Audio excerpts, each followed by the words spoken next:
ಆರೋಪಿ ನಟ Darshan video call ವಿಚಾರಕ್ಕೆ ಸಂಬಂಧಪಟ್ಟಂತೆ ಎಸಿಪಿ ಮಂಜುನಾಥ್ ಈಗ ಪರಪ್ಪನ ಅಗ್ರಹಾರದ ಒಳಗಡೆ ಸಂಪೂರ್ಣ ತನಿಖೆಯನ್ನ ಮುಗಿಸಿ ಹೊರಟಿದ್ದಾರೆ. ಡಿ ಗ್ಯಾಂಗ್ಗೆ ರಾಜಾತಿಥ್ಯ ಕೊಟ್ಟ ವಿಚಾರ ಒಂದು ಕಡೆ, ಜೈಲಿಂದಾನೇ ವಿಡಿಯೋ ಕಾಲ್ ಮಾಡಿದ್ದ ವಿಚಾರ ಮತ್ತೊಂದು ಕಡೆ.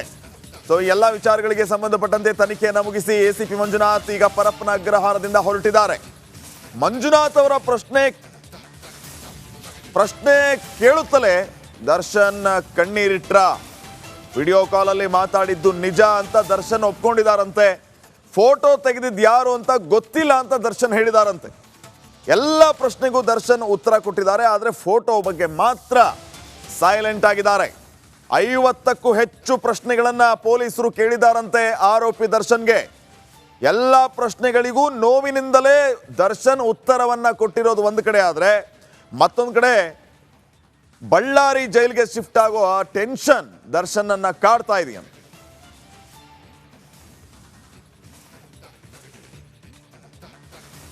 ಎಲ್ಲ ವಿಚಾರಗಳಿಗೆ ಸಂಬಂಧಪಟ್ಟಂತೆ ಮತ್ತಷ್ಟು ಮಾಹಿತಿಯನ್ನ ನೀಡ್ತಾರೆ ಕೊಲೀಗ ಅಶ್ವದಿವಿತ್. ಈಗ ಪರಪ್ಪನ ಅಗ್ರಹಾರದಿಂದಾನೇ ನೇರ ಸಂಪರ್ಕದಲ್ಲಿ ಜಾಯ್ನ್ ಇದ್ದಾರೆ.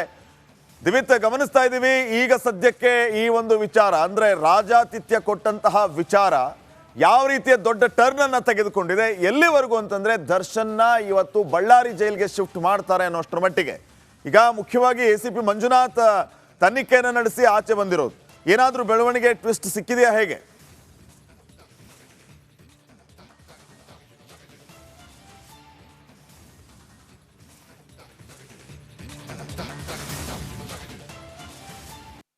ಎಸ್, ಖಂಡಿತವಾಗ್ಲೂ ಶ್ರೀಪಾದ್, ಬಹಳ ಪ್ರಮುಖವಾಗಿ ಇಲ್ಲಿ ಗಮನಿಸಬೇಕಾಗಿರುವಂಥ ಅಂಶ ಅಂತ ಏನು ಅಂತಂದರೆ, ದರ್ಶನ್ ಅವರಿಗೆ ಒಂದು ಚೂರು ಕೂಡ ಇಲ್ಲಿಂದ ಬಳ್ಳಾರಿಗೆ ಹೋಗೋದಕ್ಕೆ ಇಷ್ಟ ಇಲ್ಲ. ಸೊ ಹಾಗಾಗಿ ಅವರು ಯಾವಾಗ ಬಳ್ಳಾರಿಗೆ ಶಿಫ್ಟ್ ಮಾಡ್ತಾರೆ ಅಥವಾ ಬೇರೆ ಜೈಲಿಗೆ ಶಿಫ್ಟ್ ಮಾಡ್ತಾರೆ ಅನ್ನುವಂಥ ಸಂದರ್ಭದಿಂದಲೂ ಕೂಡ ಅವರು ಬಹಳಷ್ಟು ಟೆನ್ಷನ್ನಲ್ಲೇ ಇದ್ದಾರೆ.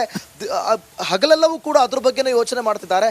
ಇವತ್ತು ತನಿಖಾಧಿಕಾರಿಗಳು ತನಿಖೆ ಮಾಡುವ ಸಂದರ್ಭದಲ್ಲಿ, ಅಲ್ಲಿ ಬಂದಂಥ ಸಂದರ್ಭದಲ್ಲಿ ಅವರು ಕೂಡ ಕಣ್ಣೀರಿಟ್ಟಿದ್ದಾರೆ. ಕಣ್ಣೀರಿಟ್ಟು ನಾನು ತಪ್ಪೇ ಮಾಡಿಲ್ಲ ಅಂತ ಹೇಳ್ಕೊಂಡಿದ್ದಾರೆ ಅನ್ನುವಂಥ ಮಾಹಿತಿ ಕೂಡ ರಿಪಬ್ಲಿಕ್ ಕನ್ನಡಕ್ಕೆ ಸಿಕ್ಕಿರುವಂಥದ್ದು. ಅಂತಂದರೆ ಯಾರೋ ಚೇರ್ ಇಟ್ಟರು, ಯಾರೋ ಸಿಗರೇಟ್ ಕೊಟ್ಟರು ನಾನು ಸೇದ್ದೆ, ಯಾರೋ ಟೀ ಕೊಟ್ಟರು ನಾನು ತಗೊಂಡೆ, ಚೇರಿಟ್ ಜಾಗದಲ್ಲಿ ಹೋಗಿ ಕುತ್ಕೊಂಡೆ ಮಾತಾಡಿದೆ. ಅದೇ ರೀತಿಯಾಗಿ ಯಾರೋ ಬಂದರು ವಿಡಿಯೋ ಕಾಲಲ್ಲಿ ಹಾಯ್ ಹೇಳಿದ್ರು, ನಾನು ಹಾಯ್ ಹೇಳಿದೆ ಬೇರೆ ಥರ ವರ್ತನೆ ತೋರಿದ್ರೆ ಅದು ಬೇರೆ ಸಂದೇಶ ಪಾಸ್ ಆಗುತ್ತೆ ಅಂತೇಳಿ ಜಸ್ಟ್ ನಾನು ಹಾಯ್ ಮಾಡಿದೆ. ಇದರಲ್ಲಿ ನಂದು ತಪ್ಪೇ ಇಲ್ಲ, ಇದು ಯಾವುದೇ ರೀತಿಯಾದಂಥ ತಪ್ಪಿಲ್ಲ, ಆದರೆ ನನಗೆ ಯಾಕೆ ಈ ರೀತಿಯಾದಂಥ ಶಿಕ್ಷೆ ಅನ್ನುವಂಥ ಮಾತುಗಳನ್ನು ಕೂಡ ಅವರ ಹತ್ರ ತನಿಖಾಧಿಕಾರಿಗಳ ಮುಂದೆ ತಮ್ಮ ಬೇಸರವನ್ನು ಕೂಡ ವ್ಯಕ್ತಪಡಿಸಿದ್ದಾರಂತೆ. ಅಂದರೆ ಅವರಿಗೆ ಬಳ್ಳಾರಿ ಜೈಲಿಗೆ ಶಿಫ್ಟ್ ಆಗಬೇಕಾ ಅನ್ನುವಂಥ ಚಿಂತೆ ಅವರಿಗೆ ಬಿಟ್ಟು ಬಿಡದೆ ಕಾಡ್ತಾ ಇದೆ. ಅದ್ರ ಜೊತೆಗೆ ಇದುವರೆಗೂ ಕೂಡ ದರ್ಶನ್ಗೆ ಯಾರು ಆ ಫೋಟೋವನ್ನು ಕ್ಲಿಕ್ಕಿಸಿದ್ದು ಅನ್ನೋದು ಕೂಡ ಗೊತ್ತಿಲ್ಲ. ಎಷ್ಟೇ ಪ್ರಶ್ನೆಯನ್ನು ಮಾಡಿದರೂ ಕೂಡ ಆ ಬಗ್ಗೆ ಒಂದು ಚೂರು ಕೂಡ ದರ್ಶನ್ ಬಾಯಿ ಬಿಟ್ಟಿಲ್ಲ. ಸುಮಾರು 50 ಪ್ರಶ್ನೆಗಳನ್ನು ದರ್ಶನ್ ಮುಂದೆ ಇಟ್ಟರೂ ಕೂಡ ಎಲ್ಲದಕ್ಕೂ ಕೂಡ ಅವರು ಕೊಟ್ಟಿರೋದು ಒಂದೇ ಉತ್ತರ, ನಾನು ತಪ್ಪು ಮಾಡಿಲ್ಲ, ನಾನು ಇದು ಯಾವುದೇ ಕಾರಣಕ್ಕೂ ನಾನು ತಪ್ಪು ಮಾಡಿಲ್ಲ, ನಾನು ಇಲ್ಲೇ ಆರಾಮಾಗಿದ್ದೇನೆ, ದಯವಿಟ್ಟು ನನ್ನ ಕಳಿಸ್ಬೇಡಿ ಅನ್ನುವಂಥ ಲೆಕ್ಕಾಚಾರದಲ್ಲಿ ಅವರು ಮಾತನಾಡ್ತಿದ್ದಾರೆ. ಅವರಿಗೆ ಈ ಜೈಲಿನಿಂದ ಮತ್ತೊಂದು ಜೈಲಿಗೆ, ಬೇರೆ ಜೈಲಿಗೆ ಹೋಗೋದಕ್ಕೆ ಸ್ವಲ್ಪವೂ ಕೂಡ ಇಷ್ಟ ಇಲ್ಲ ಅನ್ನುವಂಥ ಮಾಹಿತಿ ಕೂಡ ಸದ್ಯಕ್ಕೆ ಸಿಗ್ತಾ ಇದೆ. ಶ್ರೀಪಾದ್, ಕಾದು ನೋಡಬೇಕು. ಈಗಾಗಲೇ ಕೋರ್ಟ್ ಅನುಮತಿ ನೀಡಿದೆ, ಯಾವ ಕ್ಷಣದಲ್ಲಿ ಬೇಕಾದರೂ ಆದೇಶವನ್ನು ಹೊರಡಿಸಬಹುದು. ಎಷ್ಟು ಮಧ್ಯರಾತ್ರಿಯಲ್ಲಾಗಿರ್ಬೋದು ಅಥವಾ ಬೆಳಗಿನ ಜಾವ ಅವರನ್ನು ಕರೆದುಕೊಂಡು ಬಳ್ಳಾರಿಗೆ ಶಿಫ್ಟ್ ಮಾಡುವಂಥ ಸಾಧ್ಯತೆ ದಟ್ಟವಾಗಿ ಕಾಣ್ತಾ ಇದೆ. ಕಾದು ನೋಡಬೇಕು ಶ್ರೀಪಾದ್. ಓಕೆ ದಿವಿತ್, ಸಂಪರ್ಕದಲ್ಲಿರಿ. ಮತ್ತು ಆರೋಪಿ ನಟ ದರ್ಶನ್ ವಿಡಿಯೋ ಕಾಲ್ ವಿಚಾರಕ್ಕೆ ಸಂಬಂಧಪಟ್ಟಂತೆ ಎಸಿಪಿ ಮಂಜುನಾಥ್ ಈಗ ಪರಪ್ಪನ ಅಗ್ರಹಾರದ ಒಳಗಡೆ ಸಂಪೂರ್ಣ ತನಿಖೆಯನ್ನ ಮುಗಿಸಿ ಹೊರಟಿದ್ದಾರೆ. ಡಿ ಗ್ಯಾಂಗ್ಗೆ ರಾಜಾತಿಥ್ಯ ಕೊಟ್ಟ ವಿಚಾರ ಒಂದು ಕಡೆ, ಜೈಲಿಂದಾನೇ ವಿಡಿಯೋ ಕಾಲ್ ಮಾಡಿದ್ದ ವಿಚಾರ ಮತ್ತೊಂದು ಕಡೆ. ಸೊ ಎಲ್ಲ ವಿಚಾರಗಳಿಗೆ ಸಂಬಂಧಪಟ್ಟಂತೆ ತನಿಖೆಯನ್ನು ಮುಗಿಸಿ ಎಸಿಪಿ ಮಂಜುನಾಥ್ ಈಗ ಪರಪ್ಪನ ಅಗ್ರಹಾರದಿಂದ ಹೊರಟಿದ್ದಾರೆ. ಮಂಜುನಾಥ್ ಅವರ ಪ್ರಶ್ನೆ ಕೇಳುತ್ತಲೇ ದರ್ಶನ್ ಕಣ್ಣೀರಿಟ್ರ. ವಿಡಿಯೋ ಕಾಲಲ್ಲಿ ಮಾತಾಡಿದ್ದು ನಿಜ ಅಂತ ದರ್ಶನ್ ಒಪ್ಕೊಂಡಿದ್ದಾರಂತೆ. ಫೋಟೋ ತೆಗೆದಿದ್ದು ಯಾರು ಅಂತ ಗೊತ್ತಿಲ್ಲ ಅಂತ ದರ್ಶನ್ ಹೇಳಿದಾರಂತೆ. ಎಲ್ಲ ಪ್ರಶ್ನೆಗೂ ದರ್ಶನ್ ಉತ್ತರ ಕೊಟ್ಟಿದ್ದಾರೆ, ಆದರೆ ಫೋಟೋ ಬಗ್ಗೆ ಮಾತ್ರ ಸೈಲೆಂಟ್ ಆಗಿದ್ದಾರೆ. 50ಕ್ಕೂ ಹೆಚ್ಚು ಪ್ರಶ್ನೆಗಳನ್ನ ಪೊಲೀಸರು ಕೇಳಿದಾರಂತೆ ಆರೋಪಿ ದರ್ಶನ್ಗೆ. ಎಲ್ಲ ಪ್ರಶ್ನೆಗಳಿಗೂ ನೋವಿನಿಂದಲೇ ದರ್ಶನ್ ಉತ್ತರವನ್ನ ಕೊಟ್ಟಿರೋದು ಒಂದು ಕಡೆ, ಆದರೆ ಮತ್ತೊಂದು ಕಡೆ ಬಳ್ಳಾರಿ ಜೈಲಿಗೆ ಶಿಫ್ಟ್ ಆಗೋ ಟೆನ್ಷನ್ ದರ್ಶನ್ ಅನ್ನ ಕಾಡ್ತಾ ಇದೆಯಂತೆ.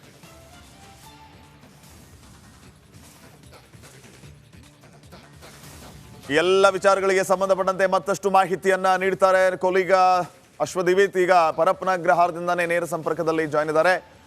ದಿವಿತ್ ಗಮನಿಸ್ತಾ ಇದ್ದೀವಿ ಈಗ ಸದ್ಯಕ್ಕೆ ಈ ಒಂದು ವಿಚಾರ ಅಂದ್ರೆ ರಾಜಾತಿಥ್ಯ ಕೊಟ್ಟಂತಹ ವಿಚಾರ ಯಾವ ರೀತಿಯ ದೊಡ್ಡ ಟರ್ನ್ ಅನ್ನ ತೆಗೆದುಕೊಂಡಿದೆ ಎಲ್ಲಿವರೆಗೂ ಅಂತಂದ್ರೆ ದರ್ಶನ್ನ ಇವತ್ತು ಬಳ್ಳಾರಿ ಜೈಲಿಗೆ ಶಿಫ್ಟ್ ಮಾಡ್ತಾರೆ ಅನ್ನೋಷ್ಟರ ಮಟ್ಟಿಗೆ ಈಗ ಮುಖ್ಯವಾಗಿ ಎಸಿಪಿ ಮಂಜುನಾಥ್ ತನಿಖೆಯನ್ನು ನಡೆಸಿ ಆಚೆ ಬಂದಿರೋದು ಏನಾದರೂ ಬೆಳವಣಿಗೆ ಟ್ವಿಸ್ಟ್ ಸಿಕ್ಕಿದೆಯಾ ಹೇಗೆ?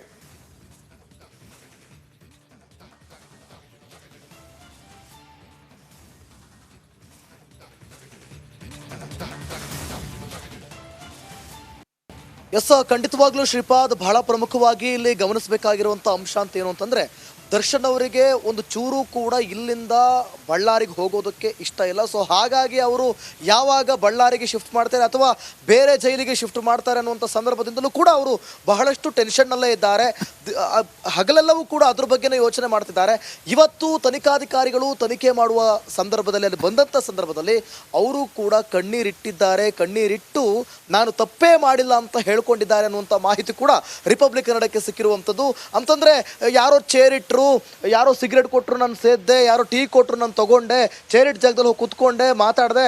ಅದೇ ರೀತಿಯಾಗಿ ಯಾರೋ ಬಂದರು ವಿಡಿಯೋ ಕಾಲಲ್ಲಿ ಹಾಯ್ ಹೇಳಿದ್ರು, ನಾನು ಹಾಯ್ ಹೇಳಿದೆ ಬೇರೆ ಥರ ವರ್ತನೆ ತೋರಿದ್ರೆ ಅದು ಬೇರೆ ಸಂದೇಶ ಪಾಸ್ ಆಗುತ್ತೆ ಅಂತ ಹೇಳಿ ಜಸ್ಟ್ ನಾನು ಹಾಯ್ ಮಾಡಿದೆ, ಇದರಲ್ಲಿ ನಂದು ತಪ್ಪೇ ಇಲ್ಲ, ಇದು ಯಾವುದೇ ರೀತಿಯಾದಂಥ ತಪ್ಪಿಲ್ಲ, ಆದರೆ ನನಗೆ ಯಾಕೆ ಈ ರೀತಿಯಾದಂಥ ಶಿಕ್ಷೆ ಅನ್ನುವಂಥ ಮಾತುಗಳನ್ನು ಕೂಡ ಅವರ ಹತ್ರ ತನಿಖಾಧಿಕಾರಿಗಳ ಮುಂದೆ ತಮ್ಮ ಬೇಸರವನ್ನು ಕೂಡ ವ್ಯಕ್ತಪಡಿಸಿದ್ದಾರಂತೆ. ಅಂದರೆ ಅವರಿಗೆ ಬಳ್ಳಾರಿ ಜೈಲಿಗೆ ಶಿಫ್ಟ್ ಆಗಬೇಕಾ ಅನ್ನುವಂಥ ಚಿಂತೆ ಅವರಿಗೆ ಬಿಟ್ಟು ಬಿಡದೆ ಕಾಡ್ತಾ ಇದೆ. ಅದ್ರ ಜೊತೆಗೆ ಇದುವರೆಗೂ ಕೂಡ ದರ್ಶನ್ಗೆ ಯಾರು ಆ ಫೋಟೋವನ್ನು ಕ್ಲಿಕ್ಕಿಸಿದ್ದು ಅನ್ನೋದು ಕೂಡ ಗೊತ್ತಿಲ್ಲ. ಎಷ್ಟೇ ಪ್ರಶ್ನೆಯನ್ನು ಮಾಡಿದರೂ ಕೂಡ ಆ ಬಗ್ಗೆ ಒಂದು ಚೂರು ಕೂಡ ದರ್ಶನ್ ಬಾಯಿ ಬಿಟ್ಟಿಲ್ಲ. ಸುಮಾರು 50 ಪ್ರಶ್ನೆಗಳನ್ನು ದರ್ಶನ್ ಮುಂದೆ ಇಟ್ಟರೂ ಕೂಡ ಎಲ್ಲದಕ್ಕೂ ಕೂಡ ಅವರು ಕೊಟ್ಟಿರೋದು ಒಂದೇ ಉತ್ತರ, ನಾನು ತಪ್ಪು ಮಾಡಿಲ್ಲ, ನಾನು ಇದಕ್ಕೆ ಯಾವುದೇ ಕಾರಣಕ್ಕೂ ನಾನು ತಪ್ಪು ಮಾಡಿಲ್ಲ, ನಾನು ಇಲ್ಲೇ ಆರಾಮಾಗಿದ್ದೇನೆ, ದಯವಿಟ್ಟು ನನ್ನ ಕಳಿಸ್ಬೇಡಿ ಅನ್ನುವಂಥ ಲೆಕ್ಕಾಚಾರದಲ್ಲಿ ಅವರು ಮಾತನಾಡ್ತಿದ್ದಾರೆ. ಅವರಿಗೆ ಈ ಜೈಲಿನಿಂದ ಮತ್ತೊಂದು ಜೈಲಿಗೆ ಬೇರೆ ಜೈಲಿಗೆ ಹೋಗೋದಕ್ಕೆ ಸ್ವಲ್ಪವೂ ಕೂಡ ಇಷ್ಟ ಇಲ್ಲ ಅನ್ನುವಂಥ ಮಾಹಿತಿ ಕೂಡ ಸದ್ಯಕ್ಕೆ ಸಿಗ್ತಾ ಇದೆ. ಶ್ರೀಪಾದ್, ಕಾದು ನೋಡಬೇಕು. ಈಗಾಗಲೇ ಕೋರ್ಟ್ ಅನುಮತಿ ನೀಡಿದೆ, ಯಾವ ಕ್ಷಣದಲ್ಲಿ ಬೇಕಾದರೂ ಆದೇಶವನ್ನು ಹೊರಡಿಸಬಹುದು. ಎಷ್ಟು ಮಧ್ಯರಾತ್ರಿಯಲ್ಲಾಗಿರ್ಬೋದು ಅಥವಾ ಬೆಳಗಿನ ಜಾವ ಅವರನ್ನು ಕರೆದುಕೊಂಡು ಬಳ್ಳಾರಿಗೆ ಶಿಫ್ಟ್ ಮಾಡುವಂಥ ಸಾಧ್ಯತೆ ದಟ್ಟವಾಗಿ ಕಾಣ್ತಾ ಇದೆ. ಕಾದು ನೋಡಬೇಕು ಶ್ರೀಪಾದ್. ಓಕೆ ದಿವಿತ್ ಸಂಪರ್ಕದಲ್ಲಿರಿ. ಮತ್ತು ಆರೋಪಿ ನಟ ದರ್ಶನ್ ವಿಡಿಯೋ ಕಾಲ್ ವಿಚಾರಕ್ಕೆ ಸಂಬಂಧಪಟ್ಟಂತೆ ಎಸಿಪಿ ಮಂಜುನಾಥ್ ಈಗ ಪರಪ್ಪನ ಅಗ್ರಹಾರದ ಒಳಗಡೆ ಸಂಪೂರ್ಣ ತನಿಖೆಯನ್ನ ಮುಗಿಸಿ ಹೊರಟಿದ್ದಾರೆ. ಡಿ ಗ್ಯಾಂಗ್ಗೆ ರಾಜಾತಿಥ್ಯ ಕೊಟ್ಟ ವಿಚಾರ ಒಂದು ಕಡೆ, ಜೈಲಿಂದಾನೇ ವಿಡಿಯೋ ಕಾಲ್ ಮಾಡಿದ್ದ ವಿಚಾರ ಮತ್ತೊಂದು ಕಡೆ. ಸೊ ಎಲ್ಲ ವಿಚಾರಗಳಿಗೆ ಸಂಬಂಧಪಟ್ಟಂತೆ ತನಿಖೆಯನ್ನು ಮುಗಿಸಿ ಎಸಿಪಿ ಮಂಜುನಾಥ್ ಈಗ ಪರಪ್ಪನ ಅಗ್ರಹಾರದಿಂದ ಹೊರಟಿದ್ದಾರೆ. ಮಂಜುನಾಥ್ ಅವರ ಪ್ರಶ್ನೆ ಕೇಳುತ್ತಲೇ ದರ್ಶನ್ ಕಣ್ಣೀರಿಟ್ರ, ವಿಡಿಯೋ ಕಾಲಲ್ಲಿ ಮಾತಾಡಿದ್ದು ನಿಜ ಅಂತ ದರ್ಶನ್ ಒಪ್ಕೊಂಡಿದ್ದಾರಂತೆ. ಫೋಟೋ ತೆಗೆದಿದ್ದು ಯಾರು ಅಂತ ಗೊತ್ತಿಲ್ಲ ಅಂತ ದರ್ಶನ್ ಹೇಳಿದಾರಂತೆ. ಎಲ್ಲ ಪ್ರಶ್ನೆಗೂ ದರ್ಶನ್ ಉತ್ತರ ಕೊಟ್ಟಿದ್ದಾರೆ, ಆದರೆ ಫೋಟೋ ಬಗ್ಗೆ ಮಾತ್ರ ಸೈಲೆಂಟ್ ಆಗಿದ್ದಾರೆ. 50ಕ್ಕೂ ಹೆಚ್ಚು ಪ್ರಶ್ನೆಗಳನ್ನ ಪೊಲೀಸರು ಕೇಳಿದಾರಂತೆ ಆರೋಪಿ ದರ್ಶನ್ಗೆ. ಎಲ್ಲ ಪ್ರಶ್ನೆಗಳಿಗೂ ನೋವಿನಿಂದಲೇ ದರ್ಶನ್ ಉತ್ತರವನ್ನ ಕೊಟ್ಟಿರೋದು ಒಂದು ಕಡೆ, ಆದರೆ ಮತ್ತೊಂದು ಕಡೆ ಬಳ್ಳಾರಿ ಜೈಲಿಗೆ ಶಿಫ್ಟ್ ಆಗೋ ಟೆನ್ಷನ್ ದರ್ಶನ್ ಅನ್ನ ಕಾಡ್ತಾ ಇದೆಯಂತೆ.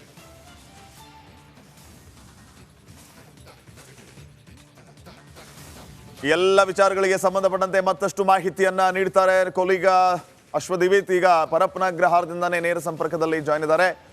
ದಿವಿತ್ ಗಮನಿಸ್ತಾ ಇದ್ದೀವಿ ಈಗ ಸದ್ಯಕ್ಕೆ ಈ ಒಂದು ವಿಚಾರ ಅಂದ್ರೆ ರಾಜಾತಿಥ್ಯ ಕೊಟ್ಟಂತಹ ವಿಚಾರ ಯಾವ ರೀತಿಯ ದೊಡ್ಡ ಟರ್ನ್ ಅನ್ನ ತೆಗೆದುಕೊಂಡಿದೆ ಎಲ್ಲಿವರೆಗೂ ಅಂತಂದ್ರೆ ದರ್ಶನ್ನ ಇವತ್ತು ಬಳ್ಳಾರಿ ಜೈಲಿಗೆ ಶಿಫ್ಟ್ ಮಾಡ್ತಾರೆ ಅನ್ನೋಷ್ಟರ ಮಟ್ಟಿಗೆ ಈಗ ಮುಖ್ಯವಾಗಿ ಎಸಿಪಿ ಮಂಜುನಾಥ್ ತನಿಖೆಯನ್ನು ನಡೆಸಿ ಆಚೆ ಬಂದಿರೋದು ಏನಾದರೂ ಬೆಳವಣಿಗೆ ಟ್ವಿಸ್ಟ್ ಸಿಕ್ಕಿದೆಯಾ ಹೇಗೆ?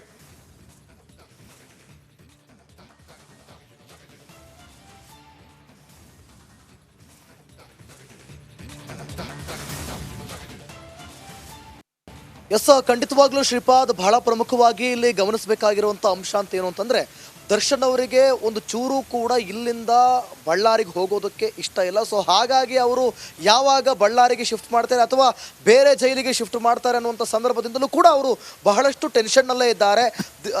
ಹಗಲೆಲ್ಲವೂ ಕೂಡ ಅದ್ರ ಬಗ್ಗೆನೇ ಯೋಚನೆ ಮಾಡ್ತಿದ್ದಾರೆ. ಇವತ್ತು ತನಿಖಾಧಿಕಾರಿಗಳು ತನಿಖೆ ಮಾಡುವ ಸಂದರ್ಭದಲ್ಲಿ ಅಲ್ಲಿ ಬಂದಂಥ ಸಂದರ್ಭದಲ್ಲಿ ಅವರು ಕೂಡ ಕಣ್ಣೀರಿಟ್ಟು ನಾನು ತಪ್ಪೇ ಮಾಡಿಲ್ಲ ಅಂತ ಹೇಳ್ಕೊಂಡಿದ್ದಾರೆ ಅನ್ನುವಂಥ ಮಾಹಿತಿ ಕೂಡ ರಿಪಬ್ಲಿಕ್ ಕನ್ನಡಕ್ಕೆ ಸಿಕ್ಕಿರುವಂಥದ್ದು. ಅಂತಂದ್ರೆ ಯಾರೋ ಚೇರ್ ಇಟ್ಟರು, ಬಂದ್ರು, ಯಾರೋ ಸಿಗರೇಟ್ ಕೊಟ್ಟರು ನಾನು ಸೇದ್ದೆ, ಯಾರೋ ಟೀ ಕೊಟ್ಟರು ನಾನು ತಗೊಂಡೆ, ಚೇರಿಟ್ ಜಾಗದಲ್ಲಿ ಹೋಗಿ ಕುತ್ಕೊಂಡೆ ಮಾತಾಡಿದೆ. ಅದೇ ರೀತಿಯಾಗಿ ಯಾರೋ ಬಂದರು ವಿಡಿಯೋ ಕಾಲಲ್ಲಿ ಹಾಯ್ ಹೇಳಿದ್ರು, ನಾನು ಹಾಯ್ ಹೇಳಿದೆ ಬೇರೆ ಥರ ವರ್ತನೆ ತೋರಿದ್ರೆ ಅದು ಬೇರೆ ಸಂದೇಶ ಪಾಸ್ ಆಗುತ್ತೆ ಅಂತೇಳಿ ಜಸ್ಟ್ ನಾನು ಹಾಯ್ ಮಾಡಿದೆ, ಇದರಲ್ಲಿ ನಂದು ತಪ್ಪೇ ಇಲ್ಲ, ಇದು ಯಾವುದೇ ರೀತಿಯಾದಂಥ ತಪ್ಪಿಲ್ಲ, ಆದರೆ ನನಗೆ ಯಾಕೆ ಈ ರೀತಿಯಾದಂಥ ಶಿಕ್ಷೆ ಅನ್ನುವಂಥ ಮಾತುಗಳನ್ನು ಕೂಡ ಅವ್ರ ಹತ್ರ ತನಿಖಾಧಿಕಾರಿಗಳ ಮುಂದೆ ತಮ್ಮ ಬೇಸರವನ್ನು ಕೂಡ ವ್ಯಕ್ತಪಡಿಸಿದ್ದಾರಂತೆ. ಅಂದರೆ ಅವರಿಗೆ ಬಳ್ಳಾರಿ ಜೈಲಿಗೆ ಶಿಫ್ಟ್ ಆಗಬೇಕಾ ಅನ್ನುವಂಥ ಚಿಂತೆ ಅವರಿಗೆ ಬಿಟ್ಟು ಬಿಡದೆ ಕಾಡ್ತಾ ಇದೆ. ಅದ್ರ ಜೊತೆಗೆ ಇದುವರೆಗೂ ಕೂಡ ದರ್ಶನ್ಗೆ ಯಾರು ಆ ಫೋಟೋವನ್ನು ಕ್ಲಿಕ್ಕಿಸಿದ್ದು ಅನ್ನೋದು ಕೂಡ ಗೊತ್ತಿಲ್ಲ. ಎಷ್ಟೇ ಪ್ರಶ್ನೆಯನ್ನು ಮಾಡಿದರೂ ಕೂಡ ಆ ಬಗ್ಗೆ ಒಂದು ಚೂರು ಕೂಡ ದರ್ಶನ್ ಬಾಯಿ ಬಿಟ್ಟಿಲ್ಲ. ಸುಮಾರು 50 ಪ್ರಶ್ನೆಗಳನ್ನು ದರ್ಶನ್ ಮುಂದೆ ಇಟ್ಟರೂ ಕೂಡ ಎಲ್ಲದಕ್ಕೂ ಕೂಡ ಅವರು ಕೊಟ್ಟಿರೋದು ಒಂದೇ ಉತ್ತರ, ನಾನು ತಪ್ಪು ಮಾಡಿಲ್ಲ, ನಾನು ಇದಕ್ಕೆ ಯಾವುದೇ ಕಾರಣಕ್ಕೂ ನಾನು ತಪ್ಪು ಮಾಡಿಲ್ಲ, ನಾನು ಇಲ್ಲೇ ಆರಾಮಾಗಿದ್ದೇನೆ, ದಯವಿಟ್ಟು ನನ್ನ ಕಳಿಸ್ಬೇಡಿ ಅನ್ನುವಂಥ ಲೆಕ್ಕಾಚಾರದಲ್ಲಿ ಅವರು ಮಾತನಾಡ್ತಿದ್ದಾರೆ. ಅವರಿಗೆ ಈ ಜೈಲಿನಿಂದ ಮತ್ತೊಂದು ಜೈಲಿಗೆ ಬೇರೆ ಜೈಲಿಗೆ ಹೋಗೋದಕ್ಕೆ ಸ್ವಲ್ಪವೂ ಕೂಡ ಇಷ್ಟ ಇಲ್ಲ ಅನ್ನುವಂಥ ಮಾಹಿತಿ ಕೂಡ ಸದ್ಯಕ್ಕೆ ಸಿಗ್ತಾ ಇದೆ. ಶ್ರೀಪಾದ್, ಕಾದು ನೋಡಬೇಕು. ಈಗಾಗಲೇ ಕೋರ್ಟ್ ಅನುಮತಿ ನೀಡಿದೆ, ಯಾವ ಕ್ಷಣದಲ್ಲಿ ಬೇಕಾದರೂ ಆದೇಶವನ್ನು ಹೊರಡಿಸಬಹುದು. ಎಷ್ಟು ಮಧ್ಯರಾತ್ರಿಯಲ್ಲಾಗಿರ್ಬೋದು ಅಥವಾ ಬೆಳಗಿನ ಜಾವ ಅವರನ್ನು ಕರೆದುಕೊಂಡು ಬಳ್ಳಾರಿಗೆ ಶಿಫ್ಟ್ ಮಾಡುವಂಥ ಸಾಧ್ಯತೆ ದಟ್ಟವಾಗಿ ಕಾಣ್ತಾ ಇದೆ. ಕಾದು ನೋಡಬೇಕು ಶ್ರೀಪಾದ್. ಓಕೆ ದಿಬಿತ್, ಸಂಪರ್ಕದಲ್ಲಿ